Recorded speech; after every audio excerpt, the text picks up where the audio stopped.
अस्सलामुअलैकुम। SMTV global के साथ मैं हूं आमना अनफाल। सबसे पहले न्यूज़ हेडलाइंस।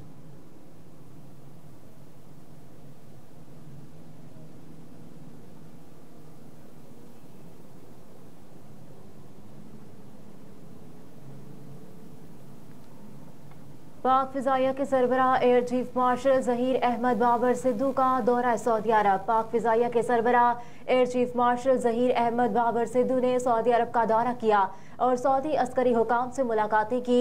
पाक फिजाइया के सरबराह air chief marshal Zaheer Ahmed Babar Sidhu ने अपने दौरा सऊदी अरब के दौरान chief of general staff general Faisal bin Hamid, commander royal Saudi air forces lieutenant general Turki bin Bandar bin Abdul अजीज से मुलाकातें की। इन मुलाकातों में पाक सऊदी दिफाई ताल्लुकात को मजीद फरोग देने, खास तौर पर मुश्तरका फौजी मशकों और तकनीकी ताउन के जरिए दोनों फजाई कुव्वतों के दरमियान ताउन को मजबूत बनाने पर गौर किया गया।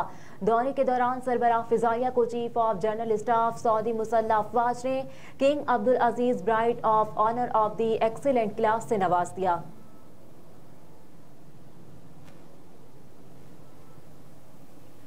बिलावल का गवादर में बारिश से पैदा होने वाली संगीन सूरत हाल पर इजहार तशवीश। बिलावल भुट्टो जरदारी ने कहा कि मुसलसल बरसात की वजह से गवादर में हंगामी सूरत हाल पैदा हो चुकी।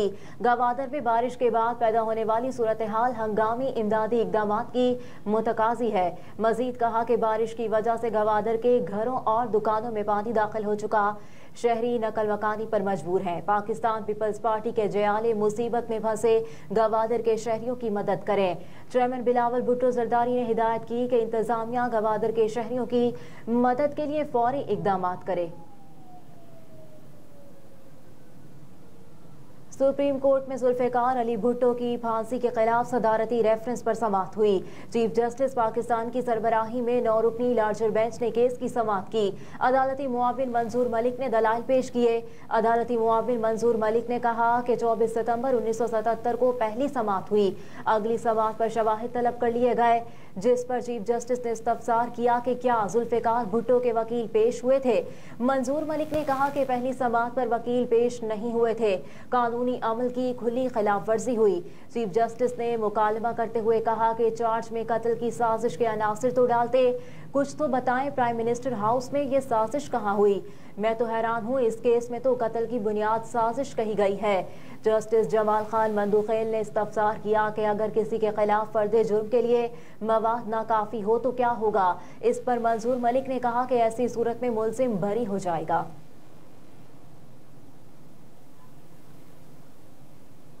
खैबर पख्तूनख्वा असेंबली के इजलास का एजेंडा जारी कर दिया गया। इजलास का आगाज 28 फरवरी सुबह 11 बजे होगा।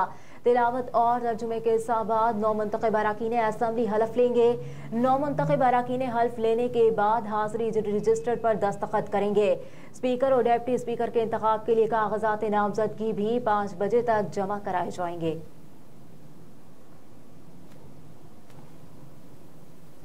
अमीर जमात इस्लामी सिराजुल हक ने कहा कि इलेक्शन नताइज वोटों की गिनती पर नहीं, रियाजी के फार्मूलों पर मुरतब किए गए। सिराजुल हक ने कहा कि जमहूरियत पर यकीन रखने वाली सियासी जमातों को फैसला कुन किरदार अदा करना होगा। जमहूरियत और आइन की हिफाजत के लिए तमाम जमातों को भी अपना किरदार अदा करना होगा। इलेक्शन सिलेक्शन का नाम है तो कौम से मजाक क्यों किया गया।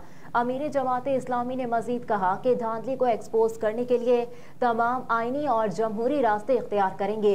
इलेक्शन में मसला जीत हार का नहीं, हकदार के हक का है। सिराजुल हक ने कहा कि धांधली के नतीजे में बनने वाली हुकूमत कभी अवामी मसाइल हल नहीं कर सकेगी। मौलाना फजल रहमान का सदारती इंतखाब के बायकॉट का ऐलान। मौलाना फजल रहमान ने मीडिया से गुफ्तगू करते हुए कहा कि खैबर पख्तूनख्वा असेंबली में बैठेंगे, सदारती इंतखाब में हिस्सा नहीं लेंगे। जमीयत उलमा इस्लाम को हराया गया, हमने हथियार डालना नहीं सीखा। वजारत की कुर्सी पर बराजुमान होने के बजाय हक के रास्ते पर चलेंगे। सरबराह JUI ने मजीद कहा कि आइंदा की हिकमत अमली का फैसला मजलिस शुरा में किया जाएगा। इलेक्शन मुहिम के दौरान ही पता चल जाता है कौन जीत रहा है और कौन हार रहा है। घरों में सोए और इलेक्शन से दस्तबरदार लोग जीत गए। फजल रहमान ने कहा कि इन लोगों से मुल्क चलने वाला नहीं, चाहते हैं मुल्क में तमाम मामलात बेहतर तरीके से चलें। मुस्लिम लीग नून की पार्लिमानी पार्टी और इत्तेहादी जमातों के इजलास आज तलब कर लिए गए। मुस्लिम लीग नून की पार्लिमानी पार्टी का इजलास पार्लियामेंट हाउस में आज दोपहर 3 बजे होगा। इजलास की सदारत साबिक वज़ीर-ए-आज़म नवाज शरीफ करेंगे। नौमुंतखब लीगी अरकान कौमी असम्बली को इजलास में शिरकत की हिदायत कर दी गई। इजलास में शहबाज शरीफ को वज़ीर-ए-आज़म नामजद करने के फैसले की तौसीक भी की जाएगी। पाकिस्तानी हुकाम ने कहा है कि ईरान पाकिस्तान गैस पाइपलाइन की तामीर पर अमरीकी पाबंदियों का खदशा नहीं है। हुकाम के मुताबिक पाकिस्तान अपने इलाके में गैस पाइपलाइन तामीर करेगा। पाइपलाइन की तामीर को 1 से 1.5 साल का वक्त दरकार है। जब तक पाइपलाइन तामीर होगी उस वक्त तक कोई खदशा नहीं। पाइपलाइन की तामीर के बाद जब कनेक्टिविटी हो गई तो अब कोई बात हो सकती है। हुकाम ने बताया कि ईरानी सरहद से 80 किलोमीटर तवील गैस पाइपलाइन तामीर की जाएगी। पाकिस्तान और ईरान के दरमियान गैस पाइपलाइन की तामीर का मुआहिदा 2009 में हुआ था। पाइपलाइन की तामीर से पाकिस्तान $18 अरब के जुर्माने से बच जाएगा।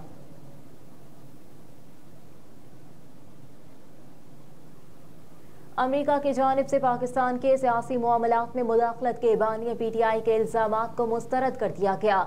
अमरीकी महकमा खारजा के तर्जुमान प्रेस ब्रीफिंग के दौरान गुफ्तगू करते हुए कहा कि बानिया PTI के इल्जामात झूठ और मनगढ़ंत हैं। हम पाकिस्तान में सच के साथ खड़े हैं। सिर्फ इतना कर सकता हूँ, यहाँ खड़े होकर सच बोलूँ। मैथ्यू मिलर ने कहा कि पाकिस्तान के मुस्तकबिल का फैसला पाकिस्तानी अवाम ने करना है। चाहते हैं पाकिस्तानी अवाम अपने मुल्क और हुकूमत का फैसला कर सकें। पाकिस्तान समेत दुनिया भर में आज़ादी इज़हार राय और आज़ादी सहाफ़त देखना चाहते हैं। हेडलाइंस आप जान चुके। न्यूज़ स्टूडियो से फिल वक्त इतना ही। आप देखते रहिए SMTV ग्लोबल।